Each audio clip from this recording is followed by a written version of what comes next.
Hello and welcome to Beyond the Corporate Hangover with me, Emily Derschler.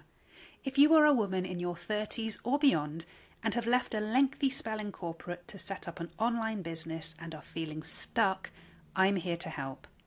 In this podcast, we'll be digging into what it takes to go from employee to entrepreneur and build an amazing business that showcases your unique expertise. We'll look at the challenges women face, those limiting beliefs and behaviours from our corporate life that keep holding us back, and I'll provide practical ways to help you move forwards as a confident business owner. So if you are feeling overwhelmed, worried, or confused about how to make your business a success, and you want to shake off the corporate hangover, tune in every fortnight. Are you ready? Let's go. Hello and welcome back to Beyond the Corporate Hangover. I have a brilliant guest with me in the studio today. She's got such a wonderful story to tell you, and I can't wait to get stuck into this episode. I know I say that every single time, but genuinely, this is going to be a really, really good one. So firstly, welcome to Kerry Farrell. Oh, is it Farrell or Farrell? I didn't even ask. That's awful. How do I pronounce It's your name, Farrell. Kerry? Farrell. Farrell. Kerry Farrell, yeah. Perfect. Okay. Nice and easy. Again, not editing that out. So welcome to Kerry Farrell. How are you, Kerry? I'm very well today, thank you. How are you? Amazing. I'm doing great. Thank you for asking. I am going to introduce you formally so that we can get to know you a little bit and then get stuck into the conversation. So here we go. Kerry Farrell is a midlife, menopause and life transition coach, supporting people through the messy middle of life, the point where everything looks fine on the outside, but inside you are wondering who you are, what happened, and what comes next. After years of coaching men through separation, divorce and identity loss, Kerry's work has evolved into the Pink Rebellion, a bold, honest and deeply human space for women who are done pretending. Her work brings together coaching, counselling skills, lived experience, humour, and straight talking compassion to help people rebuild confidence, set boundaries, navigate change, and remember who they were before life got so loud. Kerry is also the host of the Pink Rebellion menopause cafes and workshops, creating real-life spaces for women to talk openly about menopause, midlife, relationships, identity, confidence, and everything we are usually expected to quietly get on with. Her message is simple. You do not have to fall apart quietly. You do not have to reinvent yourself from scratch, and you are absolutely allowed to want more. Wowzers, Kerry. That sounds I like a mean, lot. that is a punchy intro, and I love it, and I'm totally here for it. So I think there's so much to dig into today, and I'm really, really excited because you've had one heck of a journey. I think it's fair to say that, and I'm really, really keen for you to share your amazing insights with the listeners. So I'm going to crack on. I'm going to dive right in. I'm going to ask you straight away, how did you get into entrepreneurship to begin with? What's your story? So I was in waste management for 20 years in corporate world, and I loved it at first. And then I started to fall out of love with it. And I got to the stage where I thought I'd be happier working for myself. And it kind of evolved from there. Just as I was thinking I'd be happier working for myself, I saw an advert for a divorce coach and I thought, I've been divorced twice. I could do that. That is something I know about. Now, I can't tell you how to stay married, but I can tell you how to get divorced. Trained to be a divorce coach, and then things evolved from there. I had a bit of a light bulb moment about 8 weeks ago, and I thought we need to do more for women in the menopause space. And it's just snowballed really, really quickly, Oh my gosh. incredibly quickly. That is, yeah, I mean, that is quite the jump to go from waste management to what you're doing now is quite the turnaround, quite the 180. I think it's fair to say that. So how did you get from being in waste management to being the coach you are now, sort of mentally and emotionally? Because I imagine that kind of piece was quite dramatic as well in its change. I think for me, that was one of the easier parts. I Okay. think part I struggle with is the more business side of things. I don't want to be doing the boring bits. I want to be helping people. I'm going to be training to be a Samaritan later in the year. I'm training to be a counsellor, and I do coaching. I love helping people. It's what I love. I have a background of a pretty tragic family who always needed lots of help, and I now want to give something back to the community, and that's why I'm launching the menopause cafes in Maidenhead and Marlow, and why I'm just doing a lot more work for people than I ever could have done doing waste management for a corporate company. So that was not such a big jump. That just transitioned because I just wanted to give something back. Oh, I really love that sentiment. It's so genuine, and I can tell it comes from a really honest place. And I think that's brilliant, and that's what we need in coaches at the end of the day. And I love the fact that you've had this very varied career, if you like, because you mentioned just a short time ago you were thinking about sort of pivoting a little bit and doing something else and training with the Samaritans, which I've done as well, by the way. It's absolutely brilliant. And this kind of reminds me, and I say this a lot, of the need to be willing to pivot in the early days of your business, because I think a lot of people will go into their own businesses and think, this is it. This is what I'm doing. This is what I've decided I'm going to do, and I'm going to stick with it, come hell or high water, no matter what. This is it. And they almost kind of put the blinkers on a bit. But for me, and I've done it myself, I've pivoted a few times actually since starting my business. And I think it's so important to be willing to say, actually, you know what? That's not quite right, or that's not quite what I wanted, or that's not the direction I really want to go in. And to be willing to experiment, because it can take you to really amazing places, right? Definitely. I think I did have the blinkers on, well and truly. And I went on a 1 day retreat, which I is not usually my sort of thing, and I don't know why I went. But within half an hour of being on the retreat, I decided that being self-employed was for me because I'd been doubting that, but it wasn't in the meant divorce coaching for men necessarily. And by the end of that afternoon, I had completely replanned the business. I went home, I launched it, I did everything the way you're not supposed to do it. And by the next morning, I was thinking, crikey, what have I done? Completely changed the business model and the business focus overnight. And I love the fact that you said, I did everything you're not supposed to do, because Mhm. again, the whole supposed to do it this way, let's throw that rule book out the window. Because, this is your business, this is your time, this is your opportunity.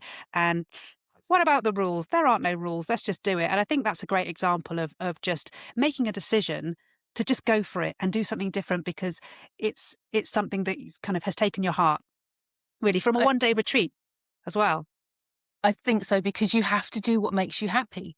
If you're not happy, it shows. If you're desperately trying to sell something that you're not happy about, it shows. And people want to work with people who love what they're doing. I couldn't honestly say hand on heart that I loved what I was doing.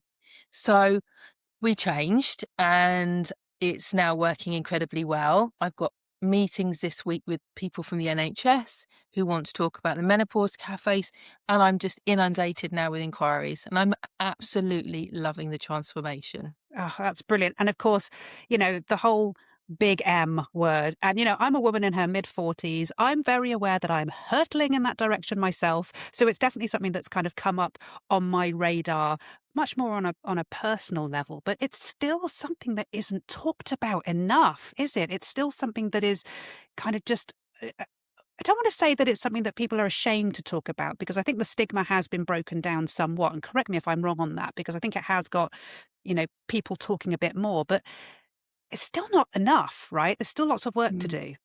I think things aren't as bad as they used to be. You know, in my mum's time, you wouldn't have talked about it, or you'd have talked about it in very hushed tones. Now things are different, but it's still either a joke. Oh, she's got the menopause, she's having hot flushes, look at her. Or it's treated as still something slightly taboo. Mm. And we need it to be as, every day as pregnancy and childbirth. Nobody gets het up about that. It's just one of those things that we have to deal with. Some of us deal with it incredibly well because we fly through it. Other people don't fly through it and they need a bit more support and a bit more care. And I just want to provide that for women. That's brilliant. And yeah, again, it's so needed to know that women who are feeling vulnerable, who are feeling, at that place in their life where they really need that support. I think what you're doing is brilliant. But anyway, I could cheerlead for you all day long, but that's not why we're here. um, when we spoke a week or so ago, we talked quite a lot about identity, and I know that's a big part of what you do. And why is identity so important in your work? I think because women lose sight of their identity quite a lot at the time of life that you're going through the menopause. And I think there's a multitude of reasons for that. You are perhaps not as happy in your relationship as you were. Your children may be flying the nest and you have empty nest syndrome. You may be being made redundant or heading towards retirement. And you're now thinking, well, who am I? Am I a mum? Am I a partner? Am I an employee? You kind of start to lose sight slightly of your identity. And that can be really troubling for women. They lose sight of who they are and they want to rediscover who they are. And that's what I help people with. We look at who you really are, who is the true, authentic you, and we get you back to that. I am passionate that women and men do not need to reinvent themselves. You need to find the best version of yourself and the version that you're happy with. And you work on that version and you make it so that it's sparkly and happy and, just bells and whistles. And, you want it to be something amazing. You don't need to reinvent yourself. I could say that all day, every day. People do not need to reinvent themselves. And I absolutely agree with that, Kerry. It's something that I talk about a lot for women coming out of corporate who have only ever really been known as a job description, Yeah. who suddenly they don't have the structure, the team, the hierarchy, the routine, everything that comes with being an employee. Suddenly they're a business owner, an entrepreneur. It's like, well, actually, gosh, I'm not entirely sure who I am now because my whole identity, particularly for those who've been in one company for a long time or in one job role for a long time, over the years, that becomes really who you are. So when that all goes, it's like, well, I don't really. It's quite discombobulating. I had to get that word in there somehow. It's just one of my favourite words, but it is, joking aside. And I think if you add that to the other challenges midlife women face that you've just talked about, it can be a really, really challenging time of life. So I agree. Being authentic, being true, and this idea of not reinventing yourself is so brilliant because we're already amazing. We've always been amazing. We just Yeah. need to rediscover that, right? Yeah, every one of us has an amazing personality, whether it's shining on the top or deep down buried because you've been through things. And you just sometimes need help to find that truly amazing personality again. And that's part of the work that I do. Not all of it, but a big part of it is helping people work on their identity, find who they really are, and keep that momentum so that they remember who they are and they use that to carve out a future that they really want. Oh, that's brilliant. And I guess a question for you then is, what would you say to female business owners who are really experiencing this loss of identity or struggling to know who they are after a life in corporate? What can they do to get back to themselves apart from obviously talking to you directly? Think one of the things that I always teach people to do is it's very basic. You get a pad, you get a pen, you write down who you are. And it sounds really silly if you think about it quickly, but if you think about it sensibly and you think about it slowly, you're writing down your values, what makes you you, your morals, what's important to you. Is it your children, your partner, your job, your business? You write everything down. You just bomb it all down on a piece of paper and you look at what you've got and then you start working from there. Are you being true to yourself? Are you living up to those values? Are you living up to those morals? If it's things on there that you say you love, are you showing that you love them? And it's just working through each stage until you can work out whether you're living up to the true you. And if you're not, then you break it down into pieces and you start working through it so that you are the person that you want to be. I'm Ah, making it sound easy. It's not easy, but it's an easy place to start.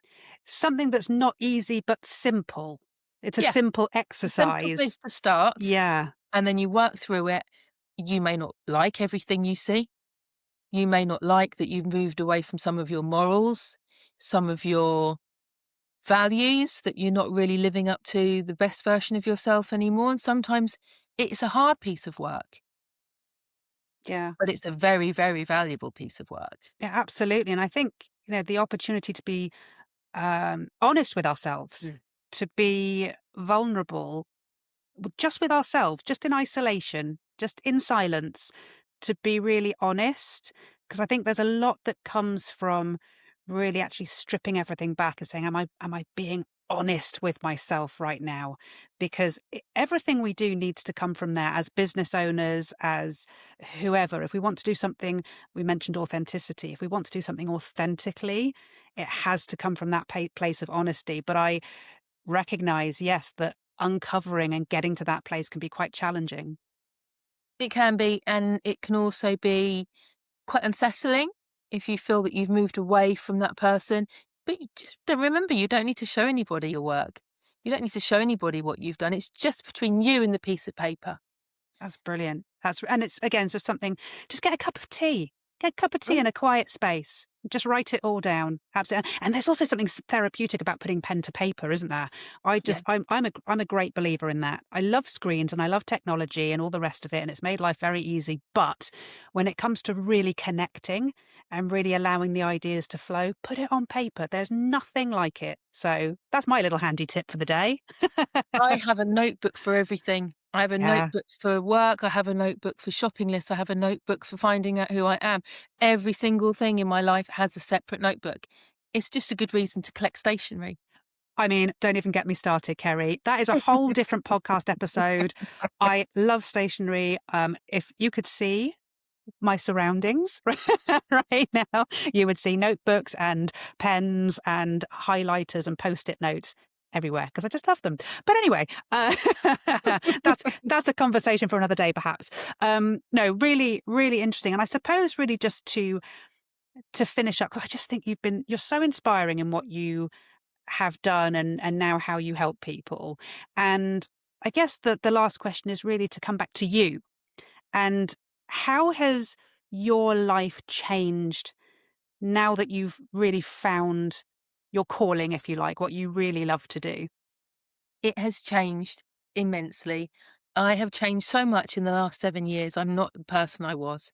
When I was going through the start of my menopause, I was very unhappy. I was going through the breakdown of a relationship, and I wasn't happy at work.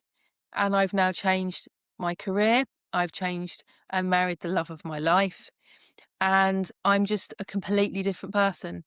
I'm deep down the same person.